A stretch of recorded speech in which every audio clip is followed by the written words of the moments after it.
Tomorrow is the 6-month mark. 6 months since the worst attack on American democracy, arguably, probably since the Civil War.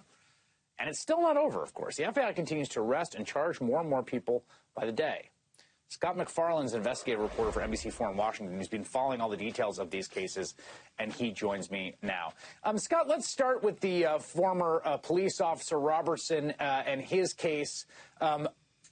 A sort of remarkable brief, I have to say, by his defense attorneys who, again, it's their job to advocate for their client. But I'm not quite sure the judge is going to buy it. It's striking, Chris, for a few different reasons. First of all, his defense lawyer in this new filing is arguing Mr. Robertson, there's no evidence he had the guns, but if he did have the guns, they're antique guns because he's an antique gun hobbyist. Put those specifics aside. Here's where we are 6 months after the insurrection. So many back and forth arguments from defendants and prosecutors over whether to simply be held in jail pending trial. Trial itself, that's a long ways off. The first major trial to be scheduled so far in this insurrection, Chris, is the accused Oath Keepers group.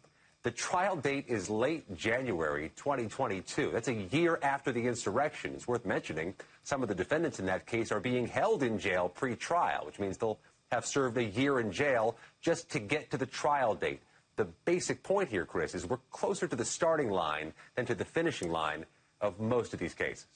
Yeah, it's a really good point, and you and I have talked about this before, the sheer volume and the capacity issues that are straining against that one, basically, D.C. office that's dealing with it. You mentioned the Oath Keepers. I think judges, it seems to me the vast majority of folks that have been apprehended have been released pre-trial. Some have not, like the Oath Keepers. And one of the things that comes through in that New York Times video is how key a relatively small sort of vanguard of very coordinated folks were to these key moments of breaching, the outer perimeter, the inside of the Capitol. I want to play a little bit from the Times documentary on the Oath Keepers and have you talk about where those cases stand right now. Take a listen. The Oath Keepers, a far-right paramilitary group, are also here. We have men already stationed outside D.C. Their leader has said the group is ready to follow Trump's orders and take members of what they call the deep state into custody. They're organized, staging their military-style equipment neatly on the ground. And later, they put on body armor, talk on radios, and chat with their supporters on a walkie-talkie app called Zello. We have a good group. We got about 30, 40 of us. We're sticking together and sticking to the plan. Sticking together, sticking to the plan, 30 to 40 of them. How many have been apprehended, and what do we know from government filings about how they're approaching that group? Yeah, Chris, there are three groups upon which we're focused most intently because they're kind of the heart of the action right now. Three far-right groups, the Oath Keepers being one of them, the Proud Boys being another, and the 3 Percenters, the most recent to be charged. The 3 Percenters case kind of in its infancy right now. The Oath Keepers, the feds have made some progress. There are about 20 accused Oath Keepers facing that conspiracy charge of being equipped for action that day, of plotting and planning. Prosecutors have secured 3 plea agreements from accused Oath Keepers, and in all 3 cases, the defendants have agreed to cooperate and help with the investigation. And just last week, Chris, the prosecutors told the judge they've had productive plea negotiations with many of the other defendants in that case. That's an early win for the feds. We also saw from that video, every time that I'm watching the video, I'm sort of attentive to more and more details about the equipment that people have, certain people have.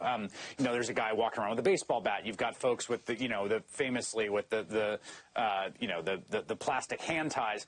But in that video we just showed, someone's got a strobe light on them. You can see from it's truly bizarre. You've got this sort of inversion in which the people attacking the police and the perimeter are equipped with precisely the kind of disruptive crowd control devices that normally the police have and are being wielded on the police themselves.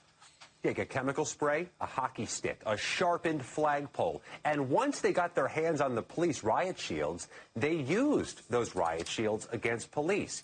You have cases here where the feds allege defendants came armed with makeshift weapons ready for action. Other cases where the feds allege the defendants found things and made them ready for action. But as we sit here at the 6-month mark, a couple top lines jump out at me. You have 516 federally charged defendants at least right now. The Capitol Police Chief says there were at least 800 illegally in the Capitol. There may be more arrests to come. But also another top line, Chris, a lot of police, a lot of military veterans, and a few locally elected government officials among those charged. They really stand out. Scott MacFarlane has been doing fantastic work on this day in, day out. Thanks so much for making time for us tonight.